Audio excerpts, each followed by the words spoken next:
Instawise. Big ideas.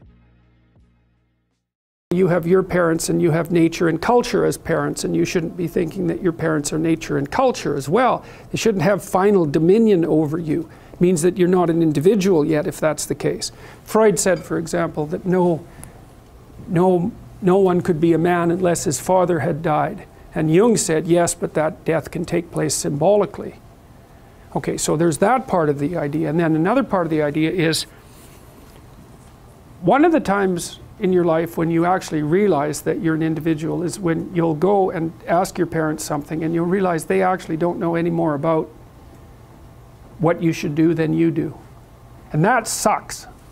And that's partly why people are often willing to maintain a tyrant-slave relationship with their father. It's like, on the one hand, you have to be inferior in a relationship like that. You know, you've always got the judge watching you.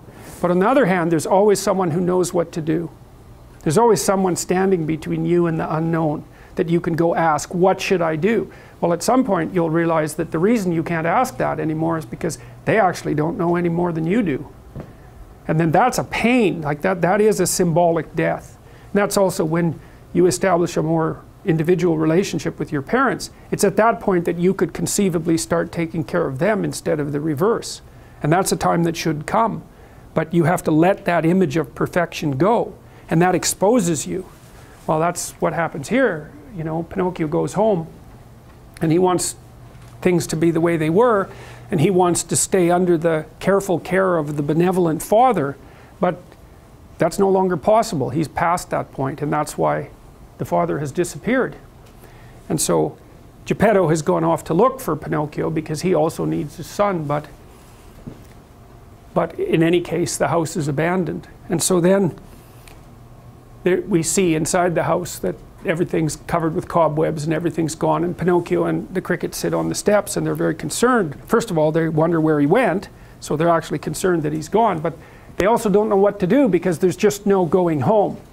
And so, you know, that's also the case that once you hit a certain point in your development, well, it's the same thing we already talked about. The answers that you're looking for are not going to be found in your parents' house. It's as simple as that. Now, you could artificially maintain your dependency, but, you know, if you do that for too long, things get pretty ugly. So you get pretty stale and you know, you're like bread that's been on the shelf for too long. So now they're wondering what to do and where he could be. And then there's something very strange happens. The star shows up again, and it turns into a dove. And the dove flies down and puts a piece of paper bathed in light with gold writing on it in front of the cricket and the puppet. So what in the world's going on there? Well, we know what the star is. We've seen it multiple times, right? It's also the place that the blue fairy came from. But it's this transcendent place. It's this place that occurs sort of as the ultimate ideal. And this time it delivers a message. So what's happening here is that Pinocchio is fundamentally oriented by the wish that his father made so long ago, right? And the wish was that he would become a fully functioning individual. And so that's that transcendent place. And Jung would say, when you orient your vision, different things appear to you in the world. So, and I mean this literally. So, because you can't see everything, your vision calculates what's necessary, your brain calculates what's necessary for you to see so that you get to the point that you're aiming at.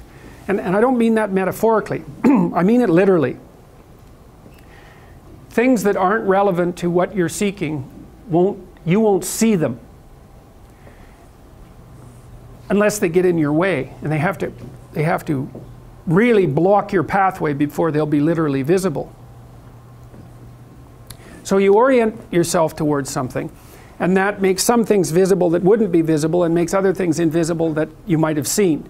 And so when you change your orientation, what manifests itself in the world also changes. Now, Pinocchio is in despair here, and he asks himself, where could my father have gone?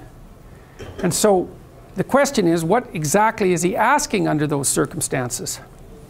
And what he's asking is something like, I had a structure that was orienting me properly in relationship to the world. And as far as it was embodied in my actual father, it's now gone. Is there any possibility that I can find that again? And that is what you want. You see, like if you're in a chaotic circumstance, maybe you've escaped, let's say, from a bad relationship or something like that, and you're out of it, but now you don't know what to do. What you're hoping is that you can get your life back together, right? That you can put the pieces that have fallen apart back together. And so you're automatically going to generate a fantasy about producing another, let's call it stable state. You're going to be looking for the spirit that would enable that stable state to be generated. Because really what it is, in some sense, is your new personality. You're in chaos, you have to become something new in order to get out of chaos. And so you're hoping for that, you're hoping that you'll see it. And so that's going to make certain things visible to you. That's the proper way of thinking about it. You know, when you get curious about something, and maybe you're curious about something and you walk into a bookstore, that curiosity is going to guide you to a certain set of books. The fact that you have the question in mind is going to open your eyes to certain kinds of possibilities. And so if your goal is to reestablish your union with the positive father, let's say, then certain things are going to appear and other things aren't. And that's really what this represents. The transcendent star is the goal, which is this developmental process. It's capable of, let's say, delivering a message to you. In some sense, that's what's happening when you're thinking, you know, because you have a problem you want to solve, you have somewhere you want to go with your thoughts, and as a consequence of that, information reveals itself to you in the interior landscape. It's a very strange thing. You know, in some sense it feels as if you're producing the thoughts, but it could equally be said that you're watching the thoughts reveal themselves. And which of those is the more accurate description is by no means obvious. You can certainly have thoughts that surprise you, which is very strange. It's like, they're your thoughts. How in the world can they surprise you? But they do. So it's like you didn't know them before you thought them up. And then the question is, well, where did they come from if you didn't know them before you thought them up? They sort of spring out of the void. That's one way of thinking about it.